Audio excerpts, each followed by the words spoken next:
Vou bater um papo aqui agora com o Luciano Rodrigues. Ele é diretor de inteligência da Única. A Única é a União da Indústria da Cana-de-Açúcar e Bioenergia. Luciano, bom dia. Tá me ouvindo bem, Luciano? Bom dia, Beto. Um prazer estar aqui com você, com todos aqueles que nos ouvem. O prazer é todo nosso e desde já eu te agradeço a sua gentileza de nos atender. Cana-de-açúcar. Luciana, para as pessoas que estão em casa já começarem a entender um pouquinho mais, qual o patamar de São Paulo em relação à produção da cana-de-açúcar no Brasil? São Paulo é um dos grandes produtores da cana-de-açúcar, né, Luciano? Sim, São Paulo é o principal produtor, principal estado produtor de cana-de-açúcar. Só para a gente ter uma ideia, né? Nesse ano aqui, até agora, nós processamos 190 milhões de toneladas de cana-de-açúcar no centro-sul do país. O centro-sul tem 92% da produção. E em São Paulo, nós produzimos 112 milhões de toneladas, ou seja, de 190, 112 vem de São Paulo, mais de 50% da produção. Então, São Paulo é muito importante, o principal estado produtor e também de cana-de-açúcar e também o principal estado consumidor de etanol. Então, de fato, São Paulo, nesse setor, tem a liderança na produção e no consumo. Esse etanol consumido aqui no Brasil, é, é só no Brasil que se faz etanol, Luciano? Ou tem outros países também que também fabricam etanol? Olha, o Brasil é um importante player, talvez o principal deles. O Brasil é o segundo maior produtor em termos de volume. O primeiro país produtor é os Estados Unidos, mas lá o etanol representa 10, 11, 12% do consumo de combustíveis. Aqui nós somos o segundo maior produtor e o etanol representa quase 50% do consumo de combustíveis leves. Agora, além desses dois países, que detêm a maior parte da produção mundial, nós temos aí quase 50 países que consomem etanol misturado à gasolina. Né? Então, aqui no Brasil, nós misturamos 27% de etanol na gasolina. Quando o consumidor compra a gasolina, vem 27% de etanol junto.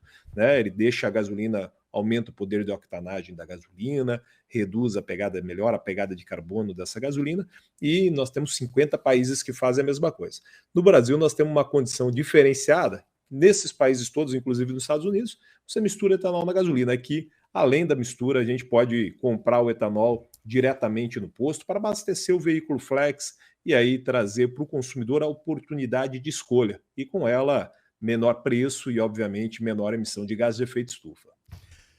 Luciano, muita coisa tem mudado, né? Eu vou falar, por exemplo, eu trabalhei durante 10 anos em uma usina aqui próximo a Matão.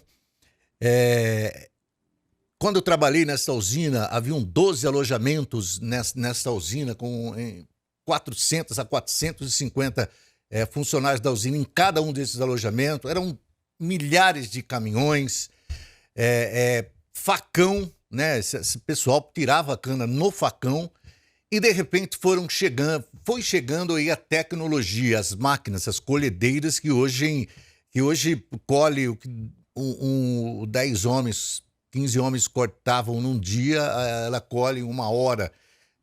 Quer dizer, chegando a tecnologia, chegando esses avanços aí. Isso é claro que veio de encontro com que o Brasil, com que o estado de São Paulo principalmente pensa sobre o etanol, né? A fabricação do etanol, essa melhora na fabricação do etanol, nessa rapidez da fabricação, porque quem vê uma usina de álcool, é só você vendo uma usina, né, fazendo o etanol e o açúcar para você saber como funciona tudo isso daí e a rapidez com que tudo isso é feito. Essa tecnologia que chegou, ela tem ajudado muito, né, Luciano? Sim, nós tivemos uma transformação absurda ao longo desses últimos 15, 20 anos, né? Como você mencionou, talvez para a população geral, essa questão do corte foi a transformação mais evidente, né? Deixamos de, né, ter o cortador de cana e também de queimar a cana, né? Naquele momento, se a tecnologia não permitia, você tinha que queimar a cana. Isso gerava fuligem, especialmente aqui no estado de São Paulo, para as cidades que estavam mais próximas do setor. Isso já acabou há mais de uma década, né? Então o setor terminou, né? Aboliu a queima da cana-de-açúcar. Hoje é tudo colheita mecanizada. Parte dos cortadores, né, foram deslocados para outros setores e uma parte deles foram treinados e hoje são motoristas de trator, de colhedora, de caminhão. né? Então acabaram sendo absorvidos no crescimento do setor em outras atividades. Então, eu acho que essa é só a ponta do iceberg. De fato, a transformação no setor foi grande em várias áreas. Estou falando de variedades novas de cana-de-açúcar lá na área agrícola, digitalização, né? Hoje você consegue monitorar cada metro quadrado, enfim, cada porção de área lá no campo para fazer uma operação bem específica, com menor impacto. Na indústria, nós passamos a utilizar de forma mais intensa o produto que chegava. Então, no passado era açúcar e etanol, né? Depois veio a bioeletricidade, mesma matéria-prima que chega do campo, passei a queimar palha e o bagaço da cana e fazer uma energia elétrica renovável. Agora nós já temos empresas fazendo biogás e biometano, né, com subprodutos que saem da fabricação de açúcar e de etanol. Isso permitiu que o Brasil avançasse e se consolidasse, né, esse setor como um setor eficiente. Só para a gente ter uma ideia, vou pegar aqui como exemplo o açúcar. O açúcar é exportado, né? Hoje o Brasil tem entre 40% e 50% do mercado mundial de açúcar. Então, se pegar todo o açúcar comercializado no mundo, quase metade vem do Brasil, né, em função dessa competitividade, dessas mudanças, desse ganho de eficiência, maior sustentabilidade, menor custo que a gente conseguiu obter ao longo desses últimos anos. Agora, você falou aí do açúcar. Se falando de uma usina, por exemplo, o que é mais rentável, o que é melhor para a usina? Ela produzir o etanol ou, né, dar a maior ênfase ao etanol ou ao açúcar, ô Luciano? Olha, depende do ano, né? Tem anos que o etanol é mais rentável que o açúcar, tem outros anos que o açúcar é mais rentável. Se a gente pegar, por exemplo, o ano passado, o açúcar foi mais rentável que o etanol. O ano retrasado foi o inverso, né? Então, via de regra, as usinas conseguem migrar um pouquinho de cana. Essa é uma pergunta super importante, porque às vezes a gente ouve, esse ano o açúcar foi mais rentável, a usina deixou de fazer etanol. Isso de fato não acontece, né? Por quê? Porque as empresas elas têm limitações. Você não consegue de uma hora para outra levar a cana 100% para açúcar ou 100% para etanol, né? As fábricas elas têm limite de capacidade de produção. Você tem questões técnicas. No começo da safra, por exemplo, a cana, digamos assim, a maturação da cana é prejudicada, você não consegue fazer açúcar. Então, esse ano, por exemplo, o açúcar está mais remunerador que o etanol. E até agora, no Centro-Sul, a gente direcionou a maior parte da cana para etanol. 52% da cana processada no Centro-Sul foi para etanol e 48% foi para açúcar, ou seja, eu tenho limitação. Via de regra, eu consigo ali 15% da cana ir para um ou para outro produto. O restante já está fixado. Então, você me perguntou o que remunera mais, depende do ano. Né? Tem ano que é um produto, tem ano que é outro produto. As empresas conseguem migrar um pouquinho da cana para um ou para outro produto, a depender dos preços, mas isso está limitado na média do Centro-Sul a algo em torno de 15% da cana, né? O que faz com que a gente tenha garantia de oferta dos dois produtos, independente da remuneração de mercado. Agora, leva-se em conta também a qualidade do produto que chega na usina, né? Porque é feito ali todo um exame, a gente, não sei se hoje leva esse nome, conhecido de sacarose, entravam, né, um Sim, nós temos instrumento lá ali, né? o laboratório de análise de cana, então é mensurado quanto que tem de fibra, sacarose, glicose, frutose, enfim, os açúcares da cana.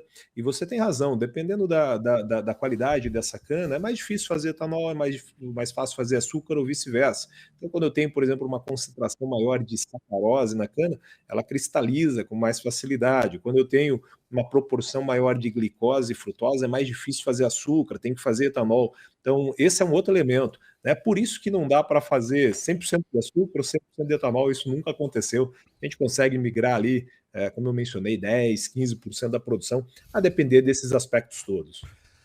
Agora, em se falando ainda da qualidade da cana, né? Nós estamos numa época, o estado de São Paulo, numa estiagem danada, não só o estado de São Paulo, o Brasil, né? Uma estiagem danada. E nós estamos aqui, quando eu digo nós, eu aqui, o pessoal, Matão está cercado aqui praticamente por cana-de-açúcar, então você viaja em rodovias, você vai vendo, tem plantação que a gente vê fazer e acompanha crescer, outra plantação que já está ali, corta, vai crescer novamente. Então a gente nota alguma diferença, principalmente, né? Na cana-de-açúcar, ela é um pouco mais fina, um pouco menor, né? Até que ponto essa estiagem pode prejudicar a produção desse ano que nós estamos, por exemplo? ô Luciano? Olha, Beto, essa é uma pergunta importante, né? No ano passado, essa é uma indústria a céu aberto, né? Então, de fato, as condições de clima influenciam a produção. Por mais esforço que o setor faça, variedades de cana nova, né? Uso da vinhaça como fertirrigação, fazer um manejo adequado de palha para ter ali cobertura do solo, maior matéria orgânica. O fato é que se chove mais ou chove menos, impacta. O ano passado foi uma condição excepcional, né? O clima choveu na hora certa, no momento certo, e nós tivemos a maior safra da história do Brasil, né? A cana chegou lá próximo de 1.500 e desde então nós nunca tínhamos produzido e processado tanta cana aqui no Centro-Sul. Nesse ano, a condição climática tem sido complicada, né? Como você mencionou, desde novembro do ano passado, chuva abaixo da média histórica, né? A gente está vendo isso, e obviamente o canavial ele é impactado, né? Então a expectativa é que a gente tenha uma safra menor esse ano em relação à safra passada. É natural que seja menor, porque o ano passado foi uma safra excepcional, foi safra recorde, né? Mas a queda está sendo um pouco maior do que se esperava em função dessa estiagem prolongada, enfim, né? Um período de seca já há vários anos, vários anos não, vários meses, o período todo ali do verão choveu aquém do necessário, então nós devemos ter uma redução da oferta de etanol de cana.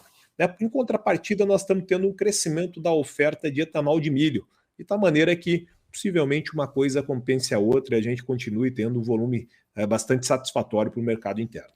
E a vantagem, o etanol de milho, né? O milho ele é mais vantajoso no etanol do que em outros produtos oriundos dele, Luciano? Olha, eles são complementares, o etanol de cana e o etanol de milho. A produção de etanol de milho começou a crescer faz uns 5 anos aqui no Brasil.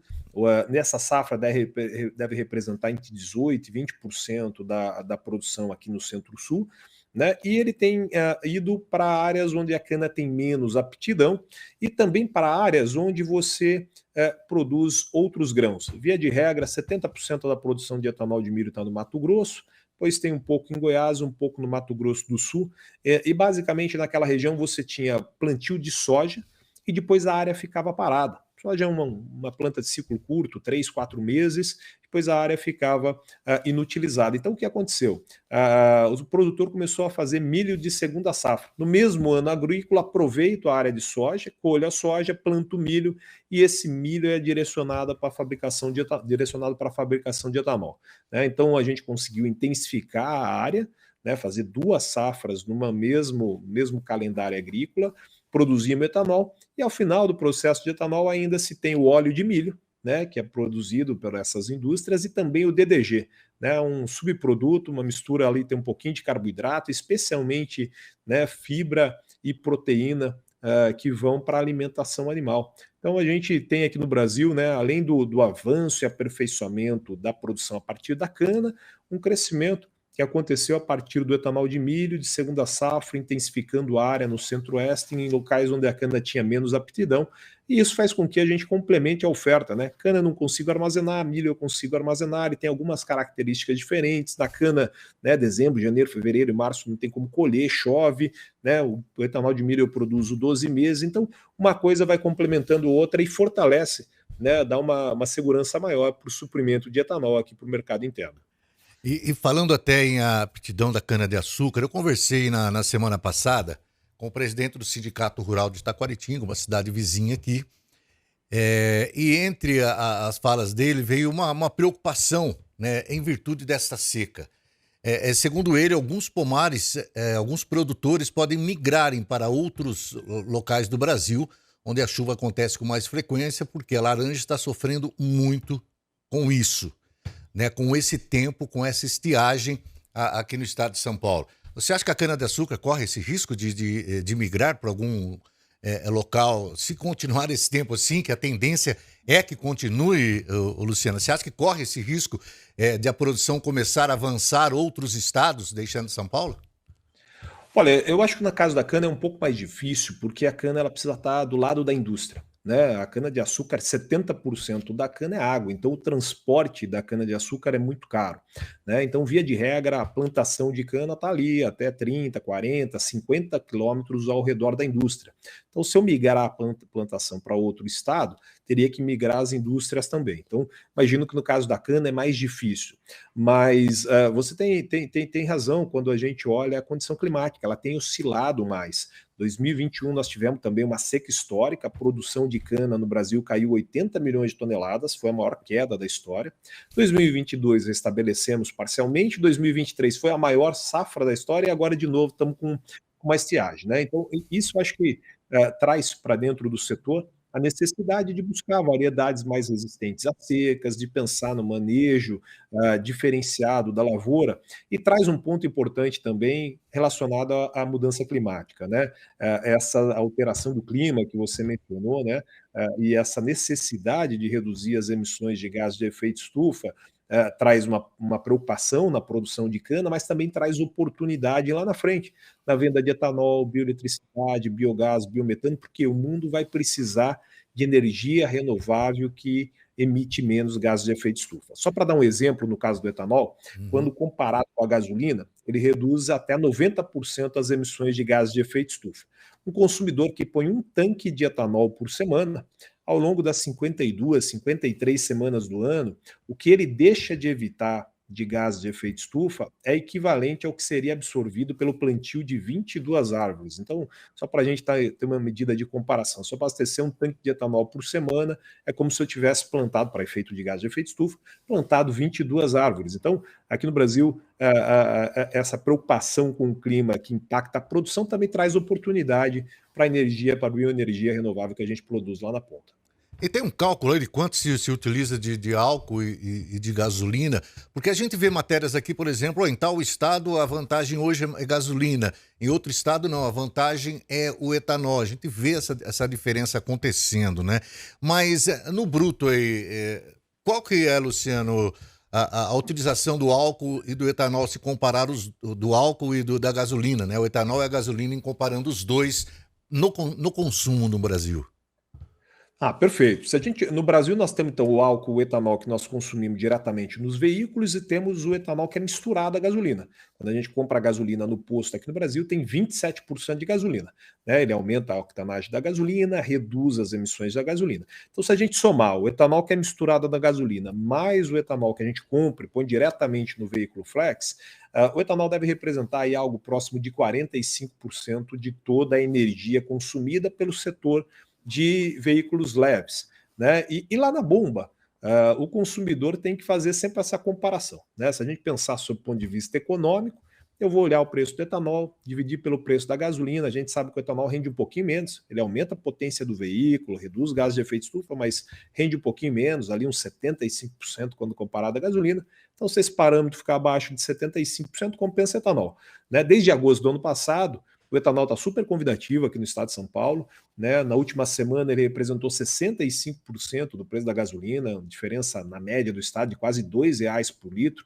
né? Então a gente tem a condição de economizar com o etanol, de reduzir as emissões de gases de efeito estufa e, obviamente, como a gente já mencionou, gerar emprego, gerar renda, especialmente aqui no estado de São Paulo, que é um grande produtor. Ainda se falando em consumo, nós temos aqui na região grandes indústrias do etanol e da cana-de-açúcar. Nós temos aqui a Raízen, temos aqui usina Santa Adélia, usina São Martinho, tudo muito próximo aqui. Nós vivemos numa região aqui em que a cana-de-açúcar predomina e grandes usinas também. No entanto, aí vem a pergunta do consumidor: poxa, eu moro ao lado de uma usina que fabrica o etanol, e o etanol é mais caro do que em outras cidades que são mais longe. Poxa, eu vou lá numa cidade a 2,80, chego aqui na minha é 3,10, 3,15. O cara lá tá 150 quilômetros longe da usina e eu tô a 40, 50 quilômetros longe da usina. E fica aquela pergunta: por que acontece isso? Por que essa diferença de preço para quem está mais perto ali da boca onde sai o etanol, Luciano? Olha, o preço na bomba ele é influenciado por vários fatores, né? O primeiro deles é a produção, como você mencionou, né? É uma indústria a céu aberto, se eu tenho um clima, impactou. o clima impactou a produção, a oferta, né, o preço pode alterar. Então, esse é o primeiro elemento. Mas depois da usina, nós temos vários outros elementos que impactam o preço do etanol. Então, depende de qual é a margem que a distribuidora está praticando em cada região, depende da margem que o posto revendedor está praticando, depende do custo de transporte, como você mencionou, depende dos tributos estaduais, dos tributos federais. Então, por exemplo, às vezes você sai de São Paulo e atravessa a fronteira e o etanol sobe de preço. Né? Por quê? Porque o tributo estadual lá é mais caro do que aqui. Né? Então, em cada uma das regiões vai ter uma dinâmica muito própria. Né? Mas a gente tem, né, desde agosto, como eu mencionei, o etanol vem aí de uma super safra, né, o preço bem convidativo. Nós estamos falando aqui da média do estado, hoje R$ 2 de diferença, né, num tanque aí de, sei lá, 60 litros, R$ 2 está dando uma economia de R$ 120 por litro. Como eu mencionei também, está na rende um pouquinho menos que a gasolina, então não é R$ 120, que seja 70, R$ 80, mas Uhum. é 70, R$ 80 de economia por tanque abastecido é muita coisa. Né? Então, a despeito aí dessa diferença em cada uma das regiões, que pode ser impactada, né, pela dinâmica da distribuição, da revenda, do custo de transporte, né? O etanol sai da usina, ele vai para um distribuidor e depois do distribuidor ele vai para o posto, em geral vai para o distribuidor e daí do distribuidor vai para o posto em caminhões compartimentalizados que levam diesel, gasolina e etanol junto. Então tem toda uma dinâmica, né? O via de regra, o caminhão não sai da usina e vai direto para o posto, ele não teria volume para absorver um caminhão inteiro. Então tem uma dinâmica própria em cada uma das regiões. Mas a despeito dessa condição, de fato, em todo o estado, a gente tem aí etanol super convidativo há quase um ano. Legal. Luciano, algum fato que eu, de repente, eu não comentei, alguma informação a mais que você queira passar, Luciano? Fica à vontade. Olha, eu acho que a gente mencionou aqui todos os pontos importantes, né? Eu queria só fechar trazendo essa percepção, né, de que o consumidor brasileiro tem uma condição diferenciada, né? Em outras áreas da nossa vida, né? Pega, por exemplo, telefonia, algum tempo atrás, você não tinha opção, hoje você escolhe a operadora, toda vez que a gente aumenta a competição, né, o preço cai, a qualidade aumenta. E aqui no caso do setor de combustíveis também acontece a mesma coisa. No mundo todo, você chega na bomba e tem que consumir gasolina, independente do preço, independente do que aconteceu. A sua única decisão é ou eu uso o carro ou não uso. Aqui no Brasil a gente pode chegar no posto e poder escolher. Essa possibilidade de escolha, né, e a presença do etanol trouxe uma economia de 7 bilhões de reais ao consumidor no último ano. Né? Em vários períodos, em vários estados, o etanol é mais baixo, então eu pude economizar. E é importante que, além da questão econômica, o consumidor também lembre da questão ambiental. Né? Nós estamos digamos, um desafio enorme no mundo todo para reduzir a emissão. Uhum. Então, quando a gente coloca um combustível renovável, né, o CO2 do etanol foi o CO2 que a planta absorveu lá no processo de fotossíntese, então ele emite muito menos que a gasolina, e é um produto que gera emprego, especialmente aqui no estado de São Paulo, não só na produção de cana, mas também em toda a indústria de bens de capital. Né? A maior parte da indústria, né, todos os equipamentos industriais do setor, são produzidos dentro do estado de São Paulo. Então, quando a gente está colocando etanol, nós estamos estimulando emprego e renda aqui dentro do país. Tá certo.